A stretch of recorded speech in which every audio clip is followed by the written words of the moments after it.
makikita nyo po kung paano na-corner ni Senator Risa Hontiveros, eto pong si Curly Discaya. Kasi dito pa lang, kung kanina nakita nyo na kung paano magsinungaling, etong si Curly Discaya, makikita nyo naman mga kababayan kung paano mahuli ni Senator Risa Hontiveros, eto pong si Curly Discaya sa kanyang pagsisinungaling. Kasi sinusubukan pang lumusot, pero hindi na makalusot. So eto, pakinggan po natin mga kababayan, eto pong video na nakita natin sa Facebook na kung saan, ang nag-post po nito mismong Facebook page ni Senator Risa Hontiveros na kung saan sabi po dito, Discaya umamin na nagbabayad nga sila sa DPWH para makakuha ng proyekto. Kaya pala napakabilis na nai-award, naiibigay sa kanila yung proyekto kasi binabayaran nila yung mga taga DPWH. Anyway, ay, nandito ba si Tol Chris? Shoutout Tol Shoutout Eto, i-play natin mga kababayan. Nagbabayad kayo, tama? Kinukuha po nila sa amin, Your Honor, yung... Mr. Chair, Hindi naman kayo hino-hold up, Mr. Chair. So yes, nagbabayad kayo. Yes, Your Honor. Yes, hindi kayo hino-hold up. Kayong nang-hold up sa taong bayan. Pag napatunayan namin lahat-lahat nitong mga flood control project scams. Sinabi niyo po sa affidavit ninyo na hindi maiiwasan magbayad sa mga regional directors at district engineers ng DPWH para makakuha ng projects. Tingnan nyo mga kababayan ha. Kasi dito, gisang-gisa talaga etong si Curly Discaya kay Senator Risa Hontiveros. Kasi kung mapapansin nyo, ang tanong kasi dito kung nagbabayad sila para makakuha ng proyekto sa DPWH. At ang binabayaran nila yung mga district engineer mga kababayan at yung mga kasabwat nila na nasa DPWH. So ngayon, pakinggan ninyo ang sagot dito ni Curly Discaya. Wow, no? Kinailangan nyo rin bang magbayad ng SOP para makakuha ng projects doon naman sa Quezon City? Ayaw po naming magbigay yung honor, kaya lang po, ay napapressure lang po kami. Suma total, nagbabayad din po kayo kahit sa project sa Quezon City? Labag po sa kalooban po namin, pero magkakaroon po ng problema po ang collection po namin. Pero dahil gusto nyong makakolekta, again, suma total, Mr. Chair, nagbabayad pa rin kayo? Labag po sa kalooban namin. Kikita nyo ang mga sagot nila, labag sa kalooban, maapektuhan yung collection. Ang sagot lang naman dyan, kung tutusin, yes or no Kung nagbabayad ba sila o hindi. Kaso nga lang ang problema, ang sinasabi po nila dito, puro kwentong barbero na papasikut-sikutin pa, etong mga nagtatanong sa kanila na senador. Katulad po nitong si Senator Risa Hontiveros. Ang sagot lang naman dyan, napakadali. Yes kung nagbabayad, no kung hindi. Diba? Anyway, tuloy pa natin. Labag man sa kalooban, Mr. Chair, o kusa, nagbabayad kayo, tama? Napipilitan lang po kami, Your Honor. Pwede bang palitan yung verb? Wag na yung labag o napipilitan. Nagbabayad kayo, tama? Kinukuha po nila sa amin, Your Honor, yung... Mr. Chair, Hindi naman kayo hino-hold up, Mr. Chair. So yes, nagbabayad kayo. Yes, Your Honor. Yes, hindi kayo hino-hold up. Kayong nang-hold up sa taong bayan. Wala. O diba? Walang kawala. Susubukan pang lumusot para palabasin na sila ay hinaharas kaya nagbibigay sila ng pera sa mga taga DPWH mga kababayan. Yun pala naman, kaya pala nakakakuha ng proyekto itong mga ito kasi nga nagbabayad sila.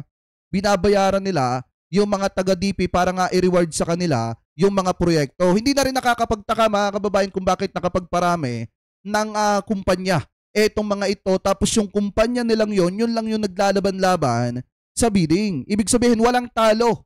Kasi kung yung, ipagpalagay natin, kung yung siyam na kumpanya nila na puro related sa mga construction, mga kababayan, ay naglalaban-laban dun sa bidding ng isang proyekto, kung sino man ang manalo doon, panalo pa rin.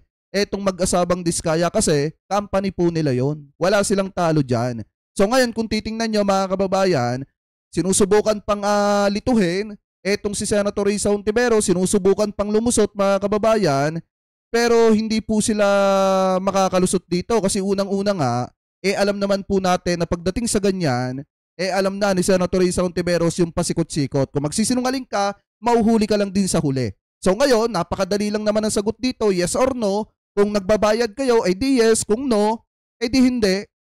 Diba mga kababayan? Ganun lang kasimple. Kung hindi nagbabayad, di no, yung sagot. Ang problema, ang dami pang dahilan para lumabas na inosente po sila. Kaso ang problema, hindi po uubra yan kay Senator Risa Hontiveros. So ngayon, kung titingnan nyo mga kababayan, ganyan po ang dapat na nag-iimbestiga.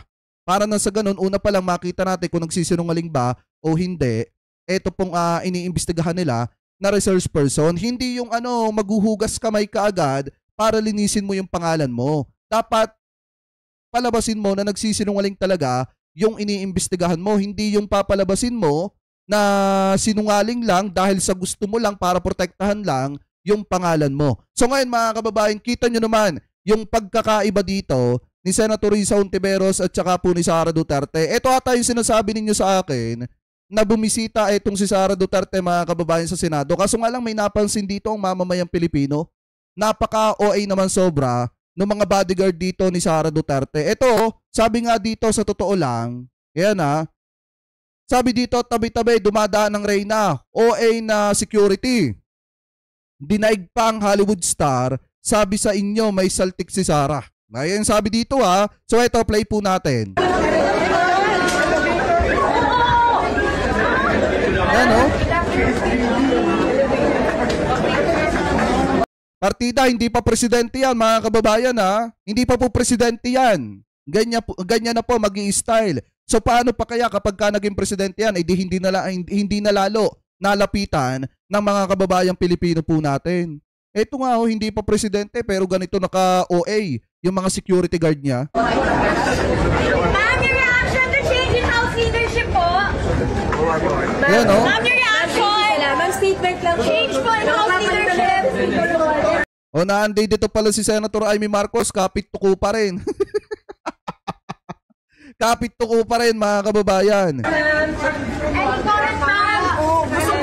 Gusto ko kasi maayos yung interview natin. Tapos boarding na kami, ma'am. Bukas, promise, ma'am. Ay, sorry.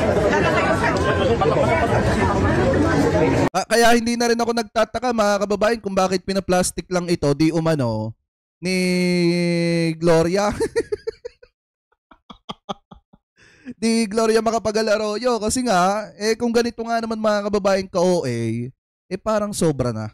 Di ba biruin mo magta-travel abroad ka tapos pagbalik mo ng Pilipinas ganito yung makikita nyo na ginagawa niya.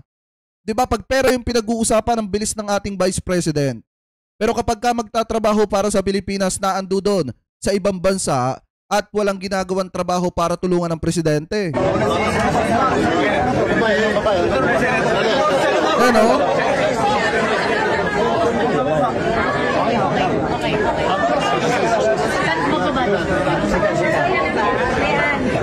Grabe no?